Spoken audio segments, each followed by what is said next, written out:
Un artillero casi ciego derribó 17 aviones y salvó a su tripulación guiándose por el oído y la fe. Al caer de la mañana helada, el cielo no es negro. Es un cristal inmenso que cruje y devuelve un frío de cuchillo.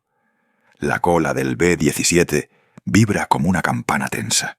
En el visor, sombras que no alcanzan a ser formas. Los vendajes le pican los párpados, arden como sal.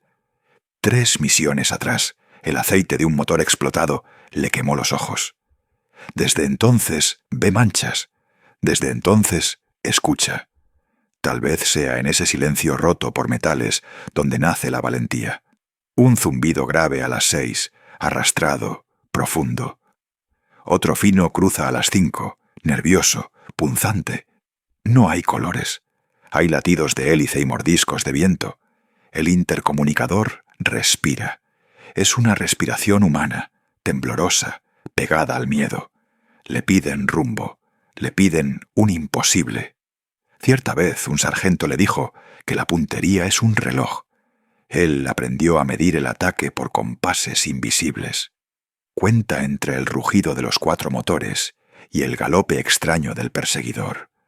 1, 2, 3 pulsaciones de aire. Ajusta las manivelas a ciegas. Cada clic es una oración mecánica. No necesita ver la cruz en el visor. Necesita sentir la vibración correcta en los huesos.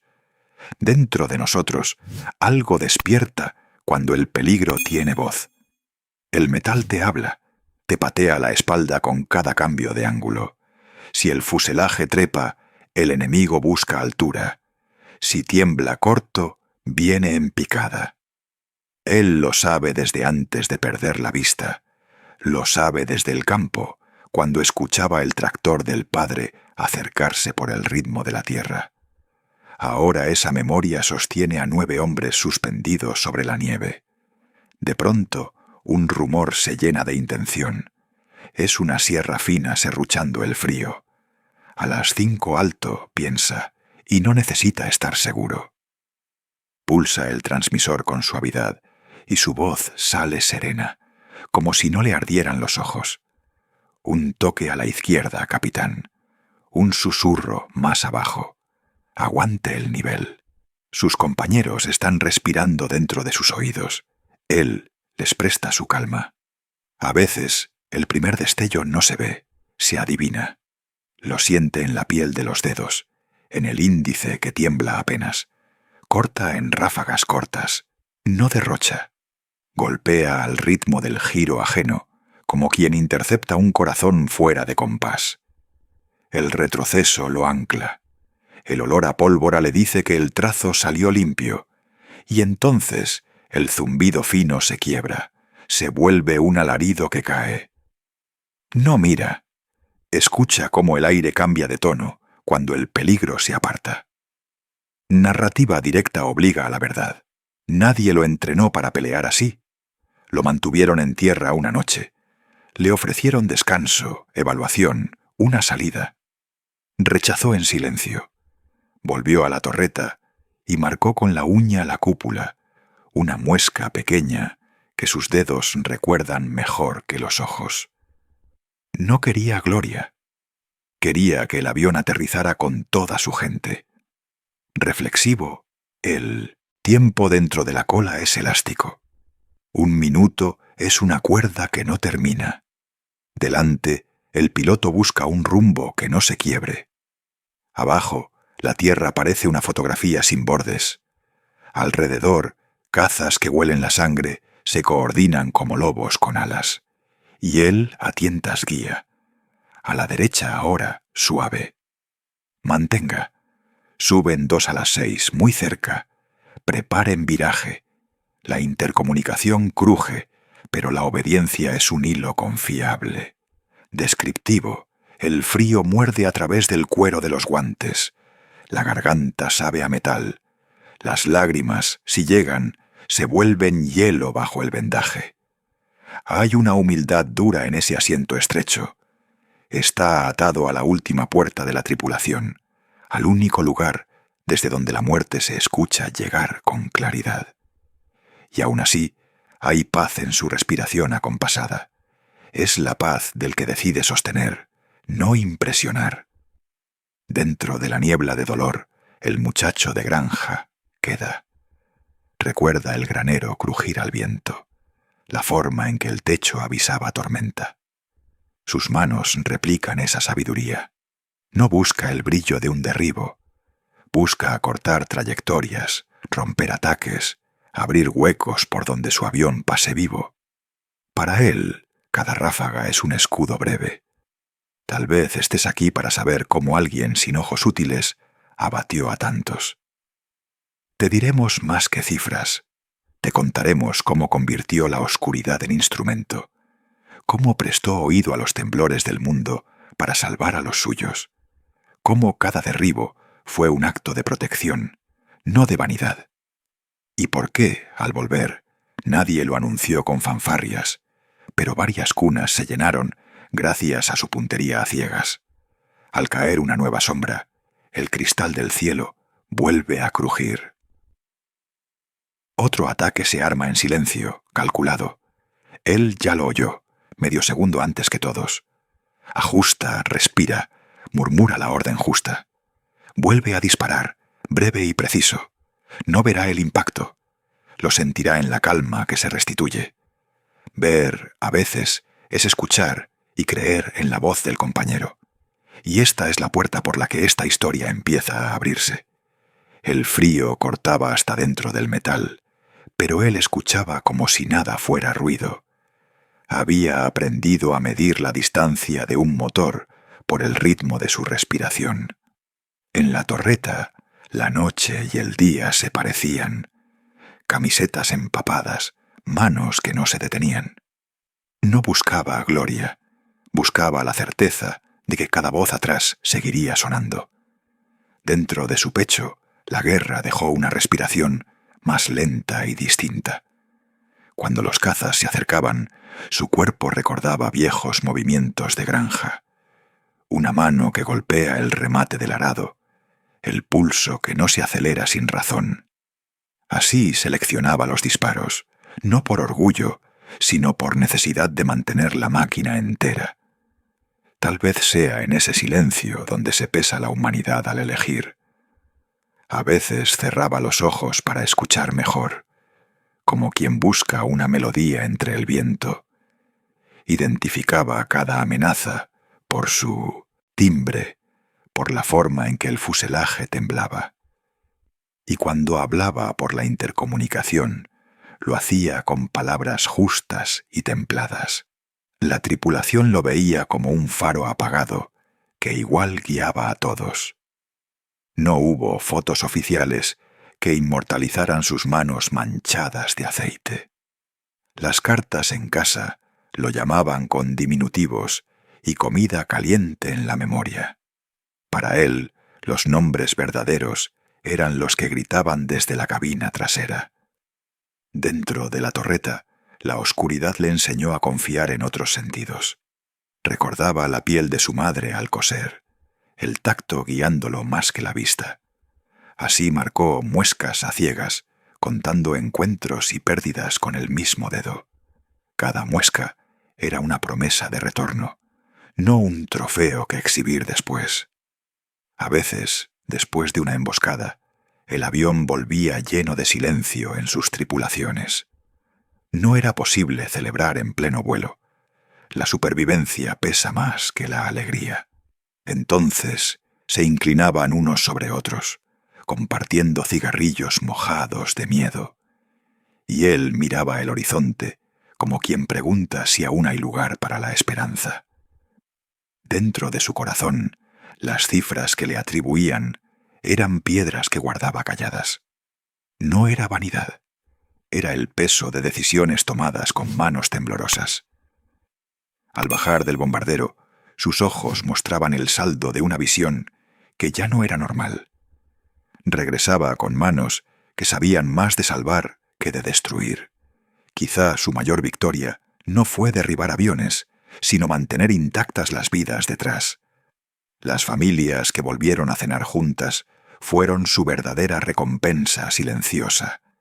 Y mientras Europa ardía, él seguía siendo el artillero que escuchaba para salvar. Su historia se mide en voces vivas, en hijos que crecieron gracias a su puntería muda. Alzando la mirada hacia el cielo que no podía ver, eligió el sonido por encima de la vista. La decisión no fue un gesto heroico, sino una pregunta sostenida en el aire. ¿Quién conoce mejor los ruidos de esta máquina, sino quien ha vivido dentro de sus entrañas?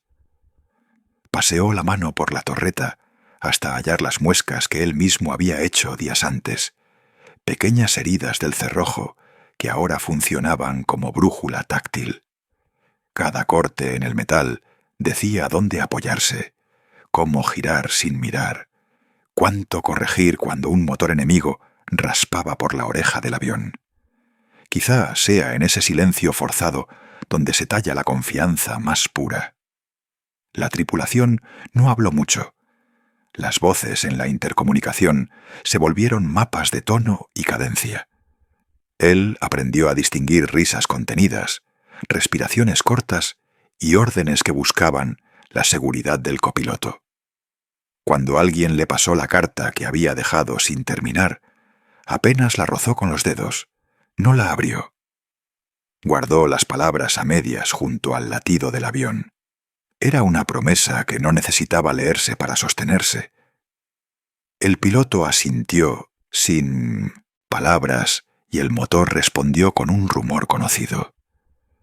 En la cabina había una calma tensa, como la de un templo antes de una plegaria. Los demás sabían que su vista estaba herida. También sabían que su oído era un don afinado por noches de viento y frío. Fueron ellos quienes tomaron nuevas rutinas. Ajustar los flaps un poco antes, variar el rumbo en silencio, darle al artillero la libertad de mandar señales por la voz. Ninguno de esos gestos reclamó gloria. Eran arreglos íntimos para mantener vivos a los que iban en ese fuselaje.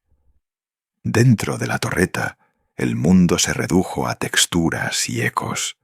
El plástico astillado mordía la piel cuando apoyaba la frente. Ocasionalmente, la luz que le quedaba filtraba sombras que parecían dibujar figuras de oropel sobre sus manos. Aprendió a leer la vibración del fuselaje, como otros leen cartas. Una oscilación corta significaba un traslape de motor. Un temblor más amplio anunciaba un banco de disparos que venía desde abajo. Disparaba en ráfagas cortas, casi como si tocara una guitarra. Precisión más que fuerza, sensación más que vista. Tal vez sea injusto medir el valor por contadores en un informe.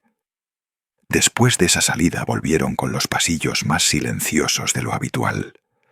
Los abrazos al aterrizar fueron breves, medidos, como si cualquiera de ellos temiera romper la privacidad que les había concedido la supervivencia. Su carta, sin terminar, siguió en el bolsillo, un testigo mudo de la elección. No la necesitaba para saber que la había tomado bien. Lo que a otros les habría parecido temeridad, a él le pareció fidelidad. A la tripulación, a los rostros que esperaban en casa, a la voz del avión que tanto amaba. Dentro de nosotros a veces perdura el gesto que nadie ovaciona. Regresó con los ojos marcados por sombra y aceite, y con manos que sabían más caminos del fuselaje que cualquier manual. Caminó hacia el albergue de lona sin reclamar ceremonia. Sus compañeros lo rodearon con respeto silencioso, sabiendo que en esa falta de espectáculo estaba la verdadera medida de su coraje.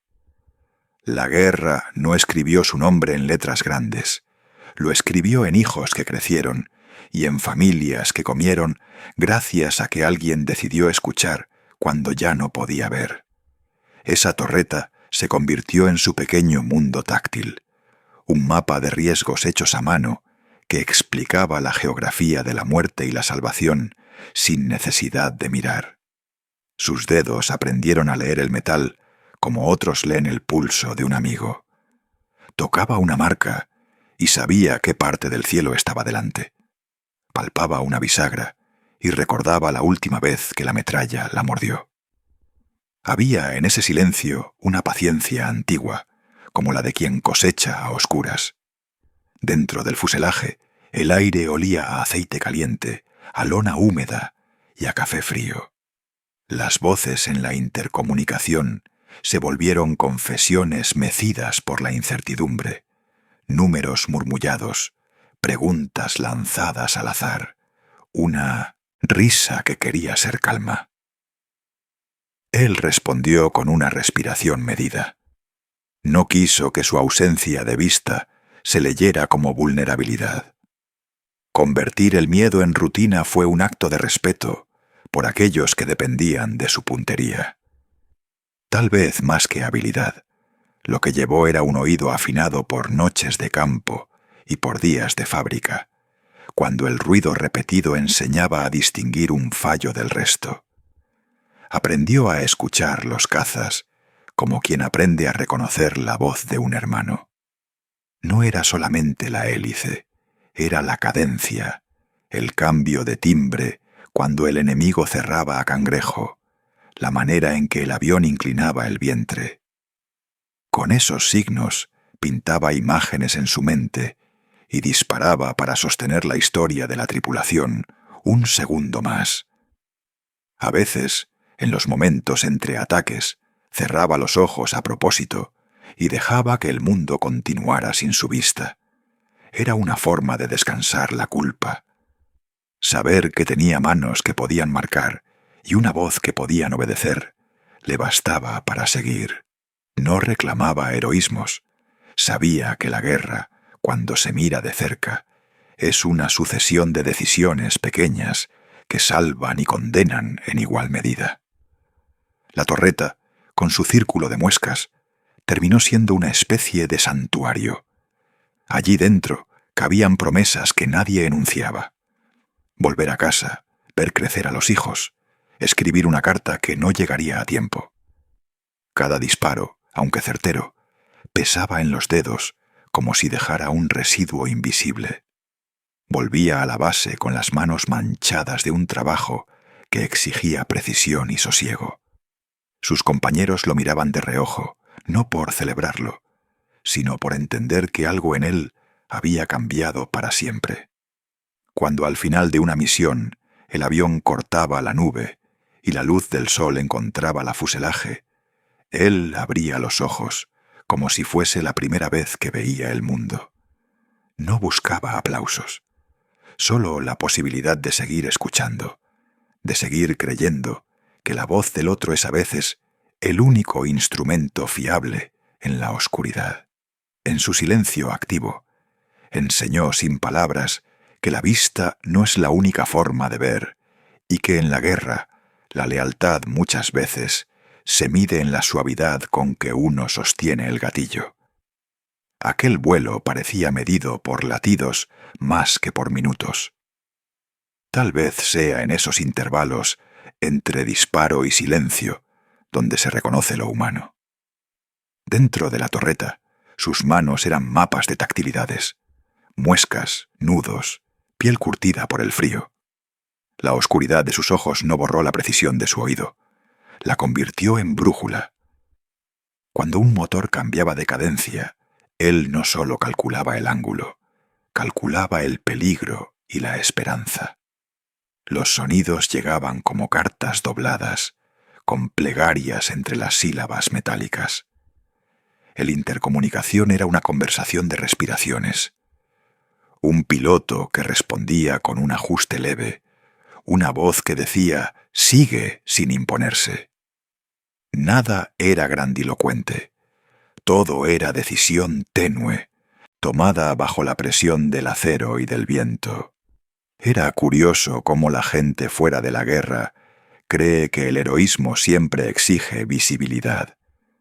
En su caso, la valentía se manifestaba en pequeños gestos repetidos hasta transformarse en costumbre. Pasar el cinturón, apretar un gatillo solo el tiempo justo, no vacilar cuando la fibra del avión temblaba. Cada acción era una promesa silenciosa a los hombres que dormían y comían y juraban volver a casa. En la penumbra del fuselaje, los rostros de sus compañeros aparecían como tarjetas viejas. Recordaba risas en los bares antes de subir, cartas que nunca se enviaron y nombres pronunciados para no olvidarlos. Su puntería no quería premios, protegía historias que aún no habían sido escritas. Por eso, al bajar la palanca o al medir una ráfaga, sentía el peso de futuros cumpleaños y de mesas con demasiados platos. A veces, después de una embestida, él cerraba los dedos y contaba las muescas con la yema. No era un cálculo de fama, sino una manera de nombrar los días que habían sido salvados. El avión volvía a vibrar con normalidad y la tripulación respiraba como quien recupera aire tras inmersión. Nadie a bordo necesitaba un retrato en mármol. Bastaba con que cada voz supiera que alguien allí velaba. Dentro de su silencio activo había una ética simple: disparar para devolver la vida, no para tomarla más de lo necesario. Esa contención lo transformó en guardián discreto, en quien otros pensaban al cerrar los ojos. Cuando la misión terminaba, bajaba con las manos manchadas de aceite y una calma extraña en el rostro. En las noches posteriores, delante de una vela o de una taza tibia, repensaba cada decisión y se preguntaba si había sido suficiente. El verdadero legado que dejó no cabía en partes oficiales ni en listas de créditos. Se alojó en conversaciones en mesas familiares y en fotos sonriendo que nunca explicaron por qué eran posibles.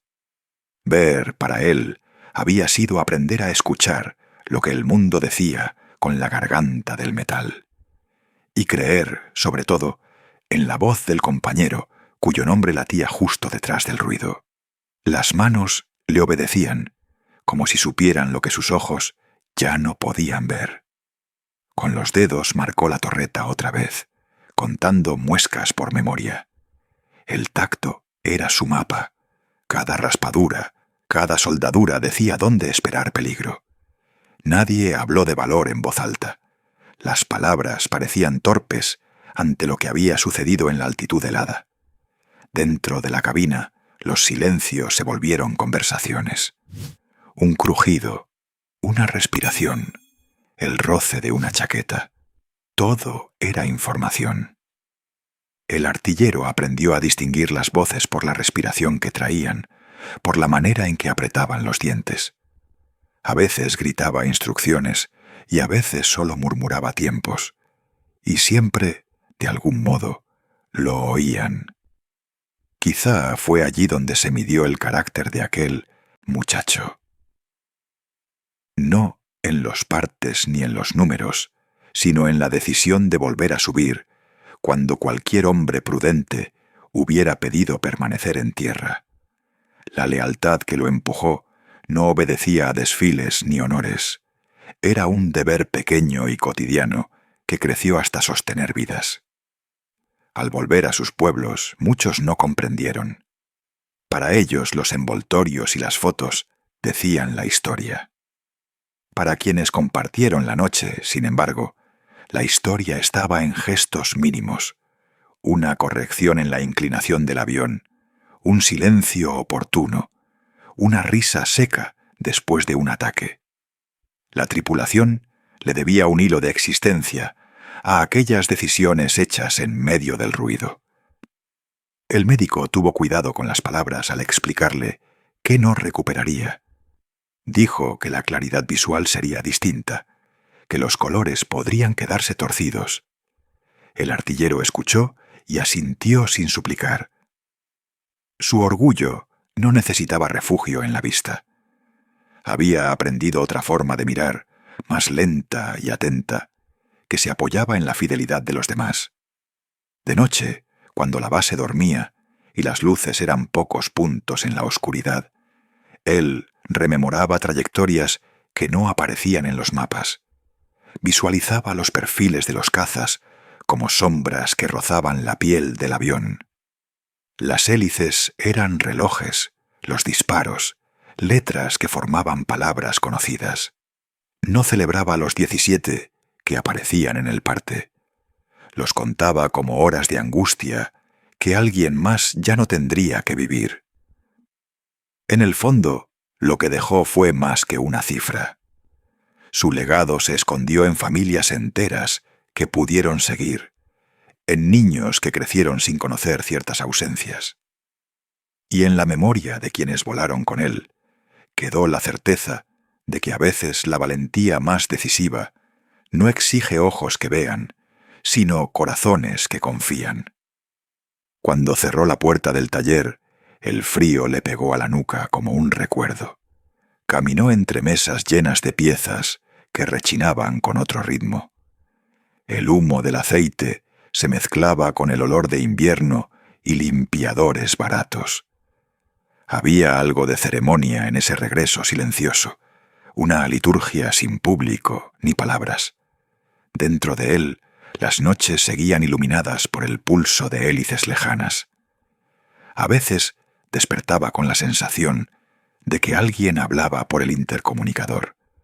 Se obligaba a escuchar el silencio como si fuera una conversación. Aprendió a medir las distancias por los ecos de su propia respiración. Tal vez es en la rutina donde se mide la guerra de verdad. Afilar una herramienta, engrasar una bisagra, leer una carta que llegó con tinta desvaída. Cada gesto era un acto de memoria y de cuidado. No había necesidad de fanfarrias. La modestia de su oficio se bastaba como testigo. Su mirada, cuando la luz la tocaba, contenía mapas que nadie le había pedido. No buscaba explicaciones. Prefería las manos ocupadas, el trabajo que ordena el caos del pensamiento. Reparar un manillar, soldar una muesca, gestos que alineaban fragmentos rotos de una vida. Dentro de la caja donde guardó los guantes quedaron también otros objetos pequeños. Una fotografía con bordes doblados, un recorte de un periódico con letras que ya no significaban gloria. Cada trozo era una promesa cumplida y una deuda silenciosa. Él no quería condecoraciones, solo quería que las mesas siguieran llenas. La gente que lo conocía nunca pudo nombrar del todo esa calma tenaz. Lo veían llegar, con las manos marcadas y los ojos un poco distintos, y suponían que la guerra había terminado para él. No entendían que para algunos hombres ese pasado era una compañía constante, discreta y firme. Dentro de su casa, el ruido de la radio era un puente hacia otros rostros. Escuchaba reportajes, noticias, nombres que iban y venían como barcos. A veces una melodía vieja lo detenía en seco. En esos instantes, su boca dejaba escapar una palabra que parecía pedir permiso para volver.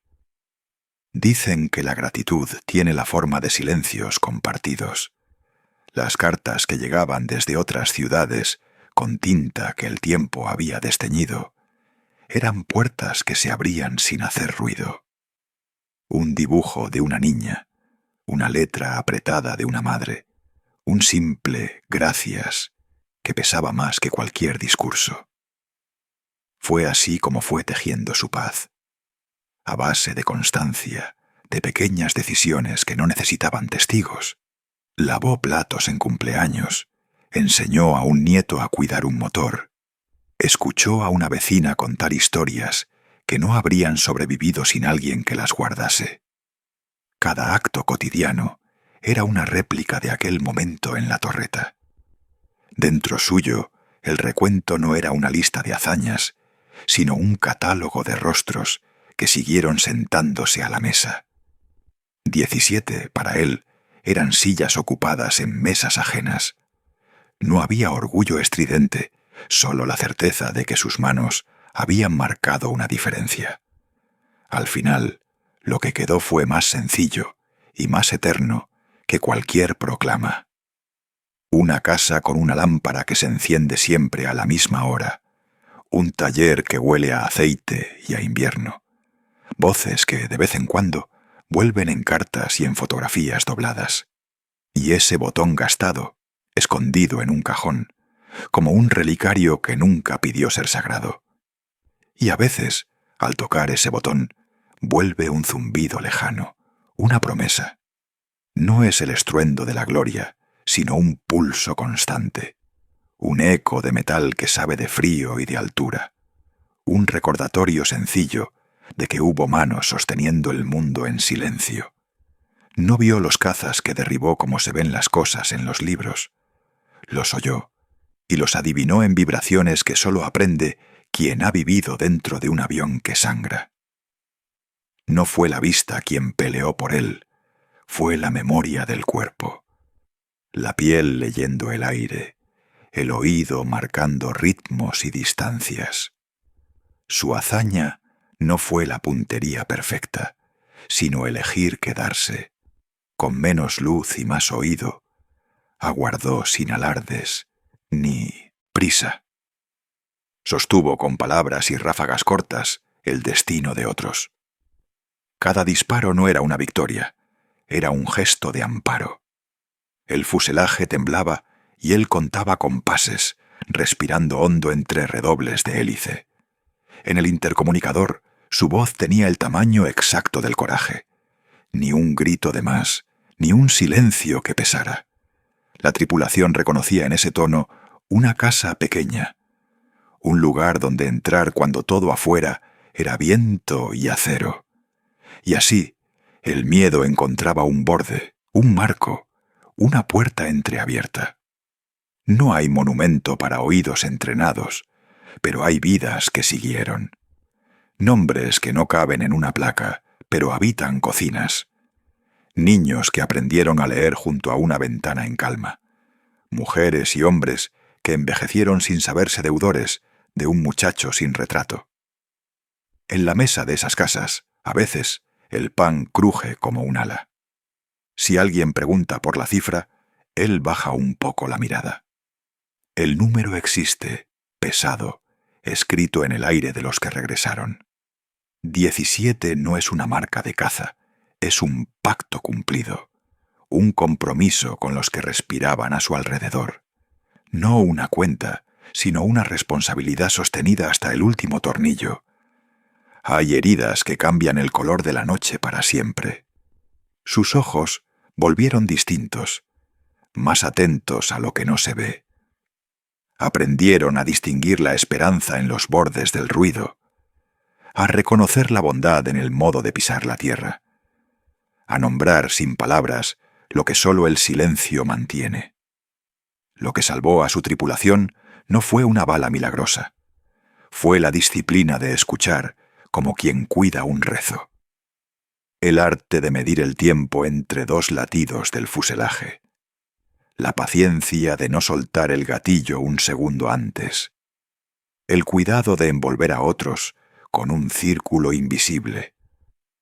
A veces pensamos que el valor suena a trompetas y desfiles.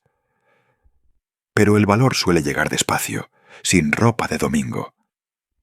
Entra por el auricular con un susurro que ordena el caos. Encuentra sitio en dedos que dudan y aún así obedecen. Se sienta en la cabina como una certeza humilde. No hace falta ver para sostener a quien confía en ti. Hace falta creer y escuchar y quedarse cuando ya duele. Hace falta aprender a distinguir el enemigo del miedo propio y poner el cuerpo entero entre ambos sin prometer más que presencia. Desde esa frontera, el mundo a veces se salva. El cielo que lo cubrió sigue arriba, intacto en su altura, pero adentro de él quedaron las rutas que la vista no recorre, pistas trazadas por sonidos que ya no se repiten igual, un mapa hecho de pulsos que solo leen los que volvieron. Ese mapa, sin tinta, sostiene todavía nuestras tardes tranquilas. En algún lugar aún se puede oír una torreta girar despacio, guiada por dedos que recuerdan el peso justo del disparo breve. Es el mismo gesto que enciende una lámpara en un cuarto oscuro, la misma paciencia que cose una camisa y calma a un niño. El mismo pulso que elige no rendirse cuando el aire arde. Si esta historia roza tu memoria como una hélice el amanecer, quédate cerca. Hay otras voces que también aprendieron a ver con el oído. Historias que no buscan ruido, solo un lugar donde descansar. Tal vez en escucharlas, algo en nosotros encuentre su altura y podamos cerrar los ojos en paz, sabiendo que alguien sostuvo el cielo